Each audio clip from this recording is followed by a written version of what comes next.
And we are live. So I will bring it straight to you to just share with us what's the topic for today. So the topic is around feelings, and it's about identifying what you're feeling. So I don't know if it's me or if it's anyone else who feels this, but I sometimes you feel a certain emotion and you don't know what to do with it.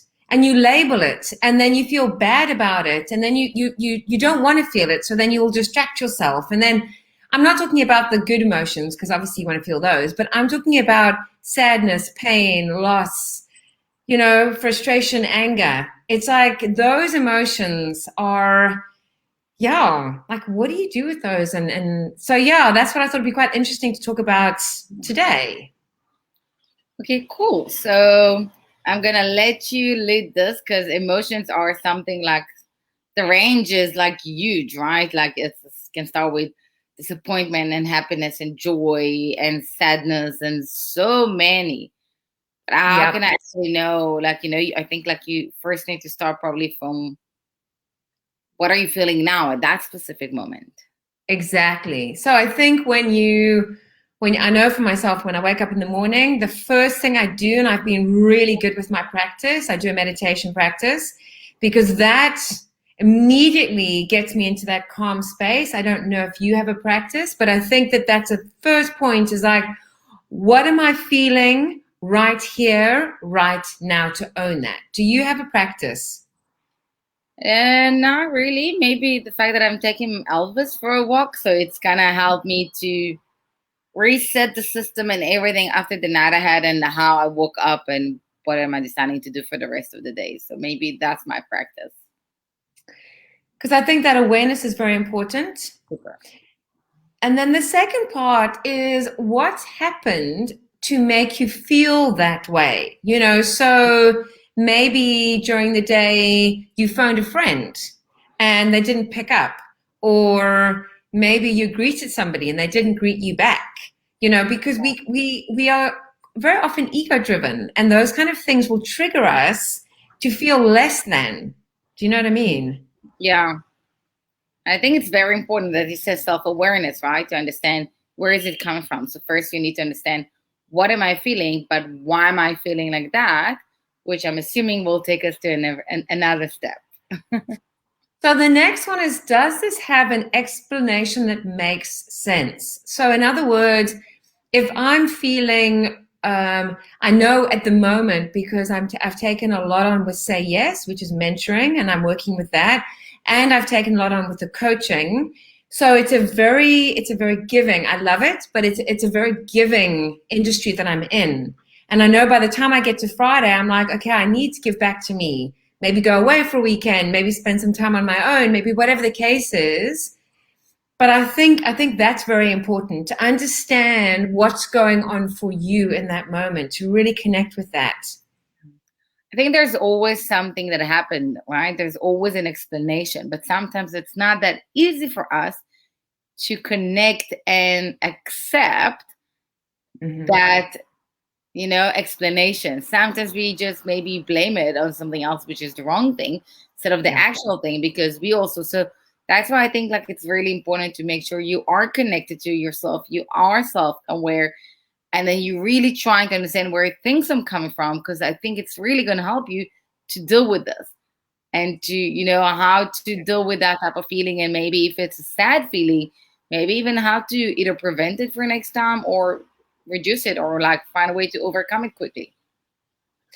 Yeah, and also that is a lot of the times the reason why somebody will either get a coach or they'll get a therapist or a counselor or somebody, because when you're feeling these feelings, exactly as you said, you don't always know, how you feel, but you don't always know why.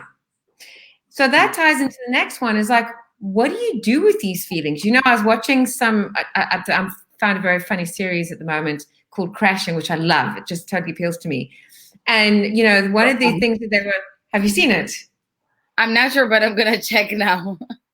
So good. I love it anyway. And one of the things they were showing is when somebody felt frustrated, screaming at a train, like a moving train. And I know that seems quite a thing that people do in the movies. I don't know if people do it in real life. I don't know about you. I don't ever have a need to scream, but I definitely have a retraction where I sit with and I go, okay, I need to retract. I need to now actually take some space from this. So I don't know what yours is. What would yours be? What do you do? Uh, I think every time it's something else, but a lot of the time I just give him the space, give it that place to feel like this for a bit, understand why it's really nagging me. And then I try to very quickly do a pep talk to myself, on overcoming it and just, okay, whatever. Don't let it impact your day like this because eventually you are the one who's destroying your days. And the other side maybe never even meant to do something like this. So always give it some few minutes and let it sit and then I'll push it out. That's my thing. I love that because I do the same I'll have like a conversation with myself. So every day I'm in the mountains. So when I go in the mountains, I'll have a chat to myself and I'll go, okay, Bridget, so what's really going on for you? Is it really that bad? So I have a complete word phrasing of the words that I'm using. And I think that's very powerful. The last one is there a better way to cope? So have you found a way that works for you to work with your emotions? And sometimes, we have to sit in it and feel it, as awful as what it is. And I agree. And I think that's when I look at myself.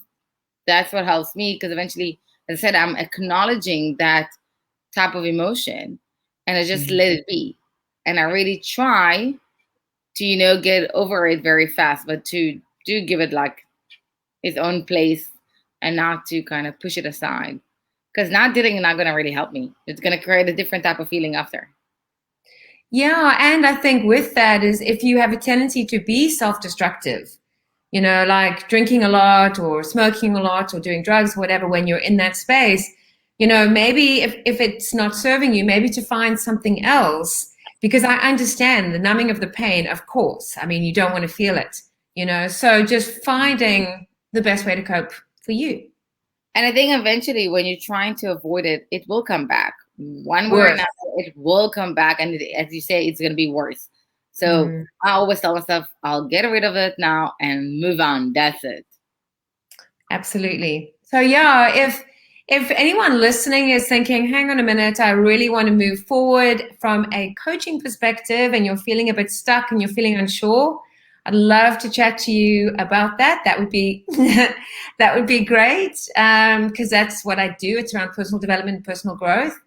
So I'd love that opportunity. And yeah, I hope this has been helpful. Yes, you can guys let us know in the comment and we'll see you guys next week. Yep.